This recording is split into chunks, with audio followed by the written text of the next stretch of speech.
Okay, because our phone call got disconnected. So we were doing this.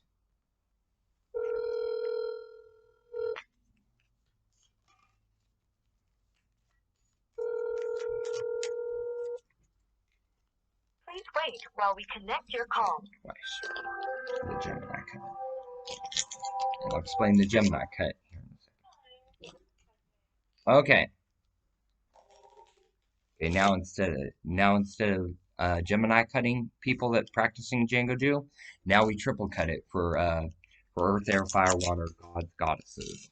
Okay, so instead of backlash, now we blessing.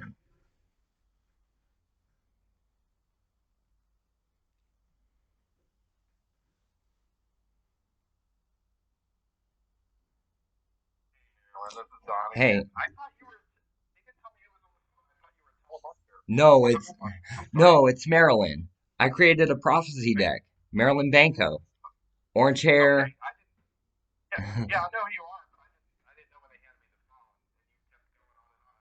Am I literally that professional?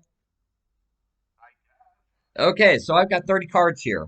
I need you to pick one of 30. I need you to pick one of 30 to tell about your current position. Card 27, 30, 29, 20, 30, 29, 28, 27. This is currently you, and I'll read the card. God of Salvation, okay? Its numeric value is 20, which means it's the power of 2, the power of Gemini. So you got something working for you in your favor, and you got something working against you in a certain life situation that you may have questioning on. Now, when he's put into the burn pile, okay, so when you get burned by this person, here's what it does. It puts you back in proper perspective. It falls back on them. And then when it's put into the land, which means when your situation is figured out, it returns it returns one of their characters back to their hand. So it removes two things that are going against you from the one thing that would be targeting you. Okay? Yeah. Now here's what crosses it, and then I need you to pick a card 1 through 29. 4. 1, 2, 3. The fourth card. This is what crosses it. Okay? The angel of compassion. You need more compassionate towards the people that you deal with. You're ultra compassionate as it is, but with the sticky situation that you might be in or that might be coming into play in the future, you need to be weary of like even, you know, shut up, that type of thing. You need to be more like, okay, I need some space, I need a break as opposed to shut up because the person that you're dealing with has a compassionate soul and there might be an inner feuding or an inner battle, and you might actually be pushing this person away. Now, what Angel of Compassion does is when Angel of Compassion is put, or when Angel of Compassion is in your hand before the game begins. So when you meet this person before anything begins, you need to handle them with extreme care, or they will banish out of your life. And then each repent step, they're going to try to leak something against you. Does that make sense in your current position? Okay, it can apply to anything. It can apply to a business partner that you had foul dealings with that fell out.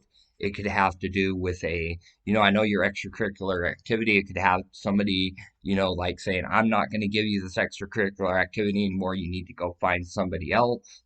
But something like less malevolent. It's going to be more of a benevolent energy that you had an argument with, and all they want to see is that you're doing the correct things for the correct reasons. Okay? Now this is society's pull against you. I need you to say a card 1 through 28. 20. Okay? 28, 27, 26, 25, 24, 23, 22, 21, 20. Is that your final answer, 20? Okay. This is what you got going against you. Blessings from within. Okay, if you're wondering why you're stuck in the career that you're in and you want to get a better career, you want to get a better job, this is what you have to do. For the rest of the game, cards you play have no tithe cost. That means you got to constantly put yourself out there to the career that you want to get into, to the schooling, to the nice vehicle that you want to get into that's a brand spanking new vehicle. You have to constantly put that funds aside for that vehicle if it's a vehicle.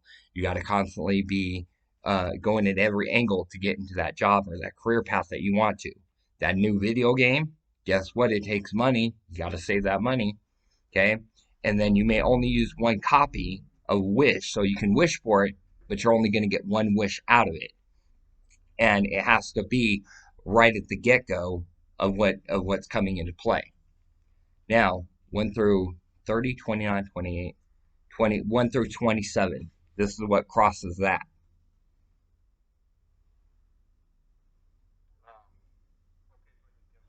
Yep, 1 through 27. 1, 2, 3, 4, 5, 6, 7. The eighth card. This is what crosses it.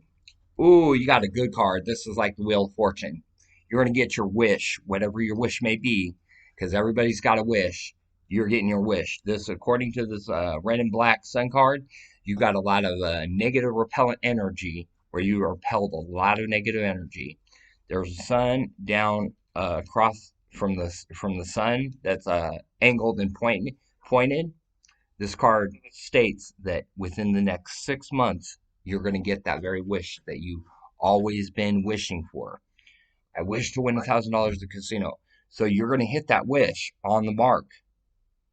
Okay, this is what you need to be wary of your wish. Demons of notorious hindrance. If it is something that you're wishing for that is not holy or sacred, your wish is going to get taken from you, like within the first year of getting it.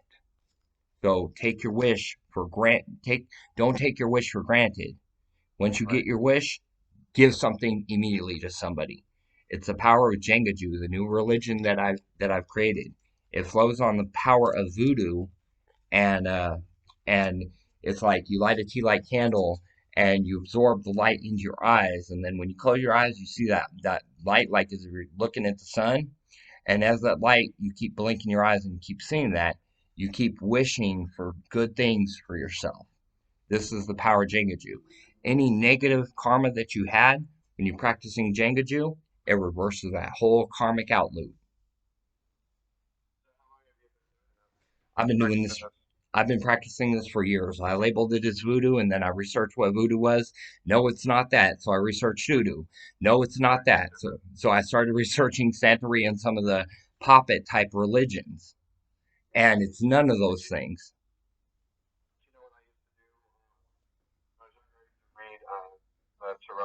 Yeah, this is this deck is like tarot but hyped up on crack because you got merciless nature, sweet salvation, kindness, painful humiliation, prophecy. God is in the deck.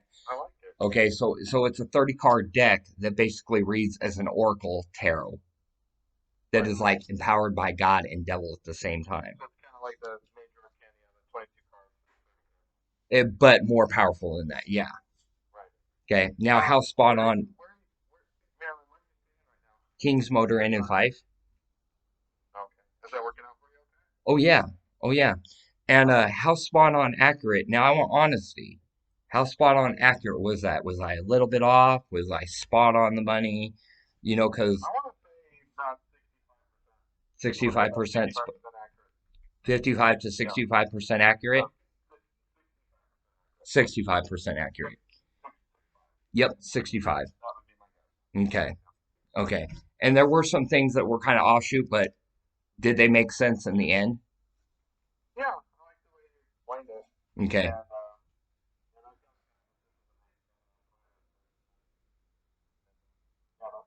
Cool. And I'm going to be bringing these decks down to MDC eventually, but I need to figure out. Yeah, and then I'm going to give you guys a couple of decks. Actually, these decks, this was originally a game, like a collectible card game. And then I said, let me try something. So I started spilling decks, cards into it, like it was a tarot card deck. And then I'm reading Prophecy of God, and I'm like, oh God, this is a prophecy deck. Let's try it. So I read my whole situation, society's whole situation, and everything lines up. It's definitely God. It's definitely prophecy. So yeah.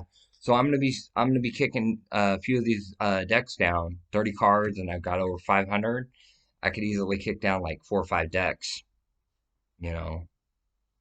And that's the power of Jenga do. That's the other thing that it focuses on. When you do one bad deed, you got to do one good deed. The karma will cancel each other out. That's the main premise of Jenga Jew.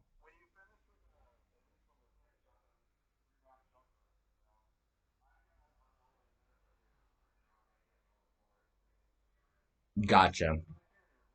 Is Yeah, yeah, yeah.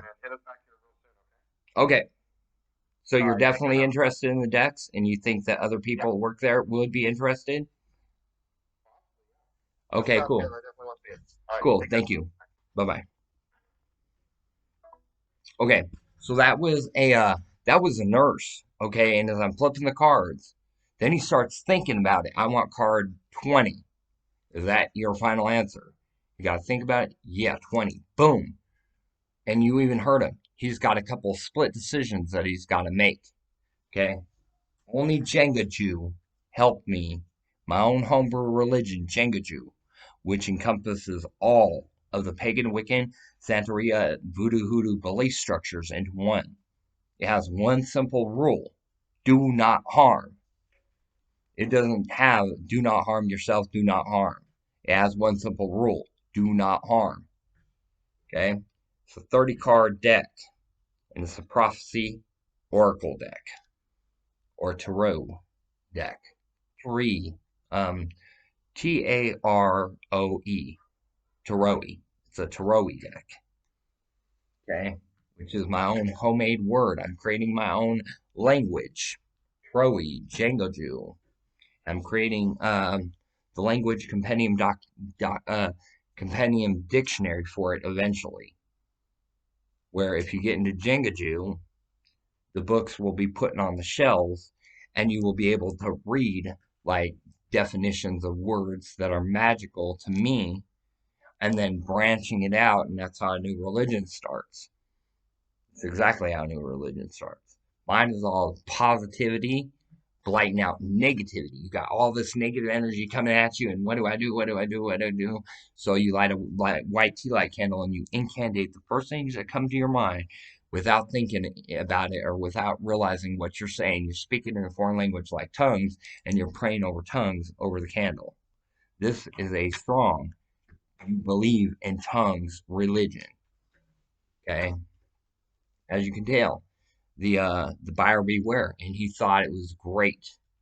Okay, this is a nurse that I dealt with that will tell it straight up the way that it is, and he said it's about 65% accurate.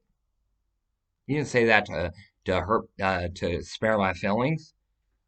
Honestly, I thought that was 90%, but he said no, 65, and I can deal with that. So now I know how to do the readings a little bit more proficient. Okay, because then I didn't do the society standpoint and what crosses that because I had to cut the conversation short because the video is almost done recording and he has to get to patients to pass them out their as needed medication. Anyways, thank you.